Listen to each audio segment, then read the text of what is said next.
안녕하세요. 오늘 우리가 함께 살펴볼 자료는 인플루언스 뉴스의 2026년 2월 17일자로 실린 글입니다. 발행인 김영훈의 열정, 포기, 신뢰, 내가 선택한 운영 원칙이라는 글인데요. 이 글을 저에게 보내주셨을 때 아마 이런 마음이 아니셨을까 싶어요. 요즘처럼 좀 방향 잡기 어려울 때 나를 딱 지탱해줄 단단한 기준, 어떤 원칙 같은 걸 찾고 계셨던 게 아닐까? 열정, 포기, 신뢰. 사실 너무 익숙한 단어들이잖아요. 네, 너무 익숙해서 오히려 깊이 생각을 잘 안 하게 되는 단어들이죠. 맞아요. 그런데 저자는 이 세 단어로 2026년을 버텨낼 자신만의 운영 원칙을 세웠다고 선언합니다. 자, 이 평범한 단어들로 어떻게 삶의 중심을 잡겠다는 건지 그 숨겨진 논리를 한번 같이 파헤쳐 보겠습니다. 네, 이 글이 처음부터 흥미로운 게 이 원칙이 왜 필요했는지를 아주 솔직하게 드러내요. 글쓴이가 그러잖아요. 사업은 뭐 숫자로 흔들리고, 관계는 오해로, 또 마음은 피로로 늘 흔들린다. 아, 그러니까 이 세 단어는 그냥 멋져 보이려고 하는 말이 아니고요. 뭐랄까 끊임없이 흔들리는 현실에서 넘어지지 않으려고 만든 아주 절박하고 현실적인 생존 도구에 가까운 거죠. 이상적인 다짐이 아니라 생존 전략이다. 확 와닿네요. 그럼 첫 번째 원칙부터 한번 보죠. 바로 열정입니다. 저자가 열정은 감정이 아니다. 반복되는 행동이다. 라고 딱 잘라 말하는데요. 보통 우리는 열정하면 막 가슴이 뜨거워지는 그런 감정을 생각하잖아요. 그렇죠. 불타오르는 어떤 느낌? 네. 근데 굳이 이걸 행동으로 다시 정의하는 이유가 뭘까요? 이 관점의 전환이 왜 중요하다고 보세요? 바로 그게 이 글의 핵심적인 출발점이라고 생각해요. 만약에 열정이 감정이라면요. 우리는 열정을 통제할 수가 없게 돼요. 아, 감정은 내 마음대로 되는 게 아니니까? 네, 맞아요. 감정이라는 게 외부 자극이나 뭐 그날 컨디션에 따라서 시시각각 변하잖아요. 어제는 막 세상을 다 가질 것처럼 열정적이다가도 오늘 아침에는 완전 무기력해질 수 있는 게 감정이죠. 하지만 저자는 열정을 반복되는 행동으로 정의하면서 이걸 우리의 통제 가능한 영역으로 가져옵니다. 즉, 선택의 영역으로요. 아, 그러니까 열정적인 사람이라는 건 타고나는 기질이 아니라 열정적인 행동을 하기로 선택하고 또 훈련하는 사람이 될 수 있다는 말씀이시네요. 정확합니다. 이건 정말 관점을 완전히 바꾸는 이야기인데요. 네. 저자가 든 예시를 보면 이게 더 명확해져요. 뭐 집에서 설거지 한 번 더 하는 태도라던가 네네. 고객의 고민을 내일처럼 붙잡고 있는 시간 이런 것들이요. 이게 무슨 엄청난 영감이나 벅차오르는 감정이 있어야만 할 수 있는 일은 아니거든요. 오히려 귀찮을 때가 더 많죠. 그렇죠.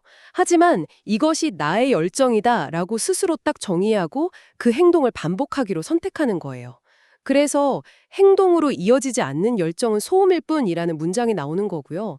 결국 감정의 기복에 나를 맡기는 게 아니라 내 행동으로 감정을 이끌어가는 주도권을 쥐게 되는 거죠. 듣고 보니까 왜 새해 다짐이 항상 실패하는지가 좀 설명되는 것 같아요. 아, 그거요? 네.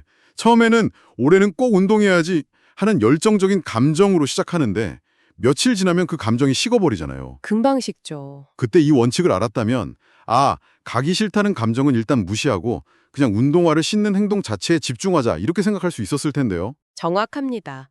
바로 그 작은 행동의 반복이 결국 습관이 되고 그 습관이 내 삶의 태도가 되는 과정. 그것이 이 글이 말하는 열정의 실체인 거죠. 위대한 결과가 아니라 그 꾸준한 과정 자체를 존중하는 태도군요. 그런데 매일 설거지를 하고 고객 고민을 붙잡고 있는 이런 행동으로서의 열정을 계속하려면 에너지가 엄청나게 필요하잖아요. 물론이죠. 현실의 벽에 부딪히거나 아무도 안 알아주는 것 같을 때 포기라는 단어가 떠오를 텐데 이 글의 두 번째 원칙이 바로 그 지점을 다루고 있습니다. 네, 아주 자연스럽게 연결이 되죠. 저자는 포기는 상황이 아니라 결정이다 라고 말합니다. 이 문장만 딱 보면 뭐랄까 절대 포기하지 마. 이런 느낌으로 들리죠. 네, 약간 맹목적인 구호처럼 들릴 수 있는데 글을 자세히 보면 훨씬 더 정교하고 지혜로운 이야기예요. 저자는 무엇을 포기하지 않을 것인가 이걸 명확하게 구분하고 있거든요. 방식은 바꿀 수 있어도 기준은 내려놓지 않겠다는 그 구절 말씀이시죠? 네, 바로 그 부분입니다. 이게 구체적으로 어떤 의미일까요? 그냥 무작정 버티는 거랑 기준을 지키는 건 어떻게 다른 거죠? 그게 아주 중요한 질문인데요. 예를 들어서 신뢰를 기반으로 한 구조를 만든다는 기준을 세웠다고 해보죠. 네. 그런데 시장 상황이 나빠져서 기존의 사업 방식으로는 도저히 수익이 안 나는 상황이 닥칠 수 있습니다. 이때 억지로 버티는 사람은 손해를 보면서도 기존 방식을 고집하다가 결국 다 잃게 될 거예요. 하지만 기준을 지키는 사람은 신뢰라는 핵심 가치를 훼손하지 않는 선에서 사업 방식을 과감하게 바꿀 수 있습니다. 심지어 사업을 잠시 중단하는 선택을 할 수도 있겠죠. 하지만 그 결정의 이유는 상황에 떠밀려서가 아니라 장기적으로 나의 기준을 지키기 위한 전략적인 선택이 되는 겁니다. 아, 그렇군요. 포기하지 않는다는 게 그냥 하던 일을 멈추지 않는다가 아니라 내가 왜 이 일을 시작했는지 그 목적을 잊지 않는다는 뜻이라는 해석이 확 와닿네요. 네, 바로 그거죠. 목적지를 향해 가다가 길이 막혔을 때 그 길만 고집하는 게 아니라 지도를 보고 다른 길을 찾는 유연함. 이걸 유연한 끈기라고 불러도 될까요?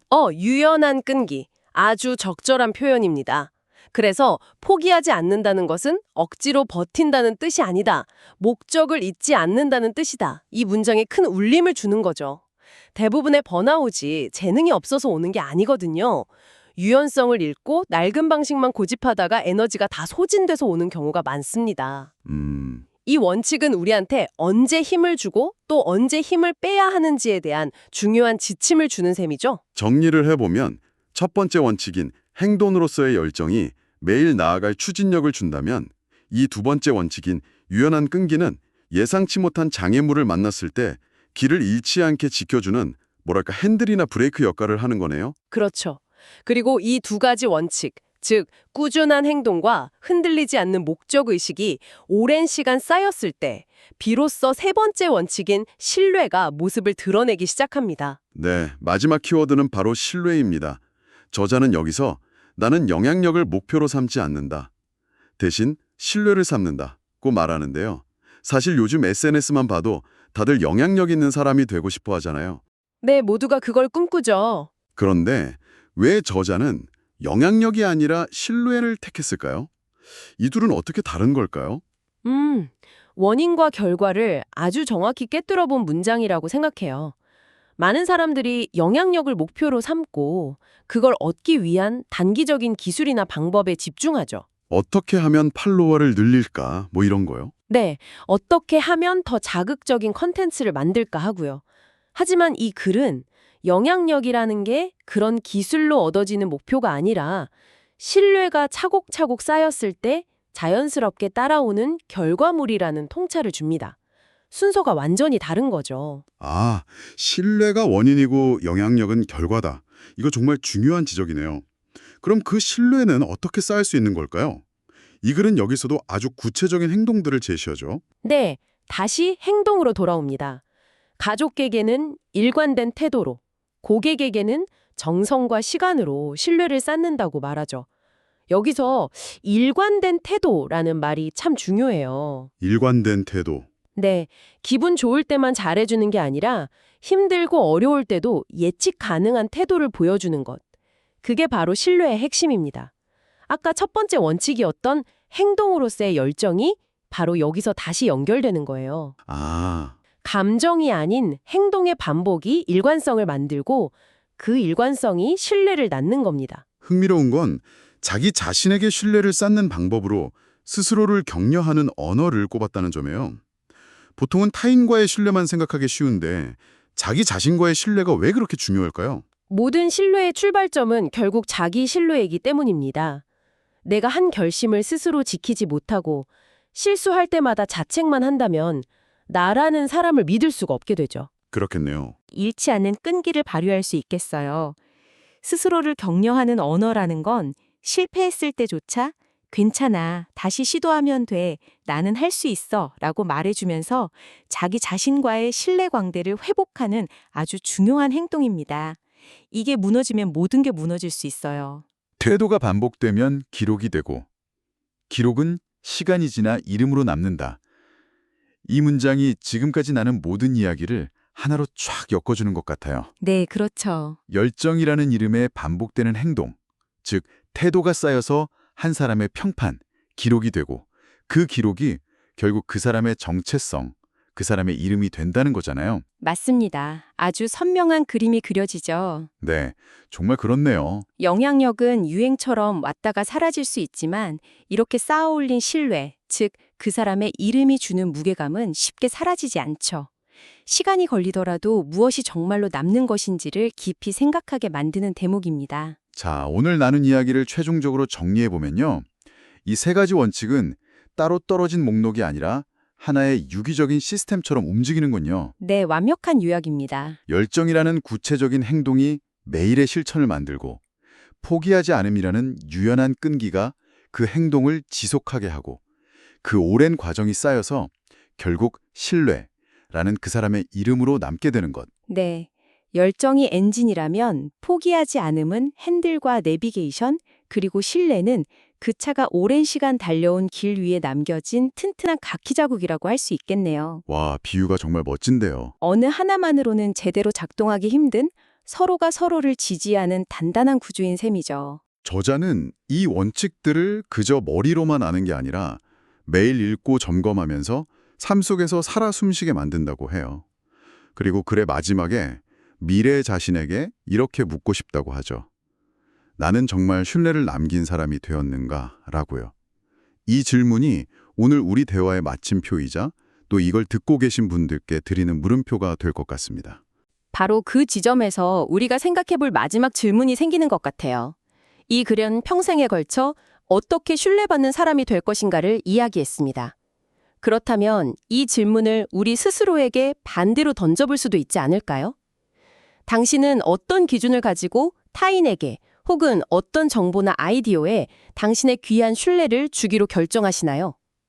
우리가 다른 사람이나 세상을 판단하고 이해하는 그 신뢰의 기준은 과연 무엇인지, 이 글을 통해 나의 원칙을 세워보는 것만큼이나 내가 세상을 바라보는 신뢰의 렌즈를 점검해보는 것도 중요한 성찰이 될 수 있을 겁니다.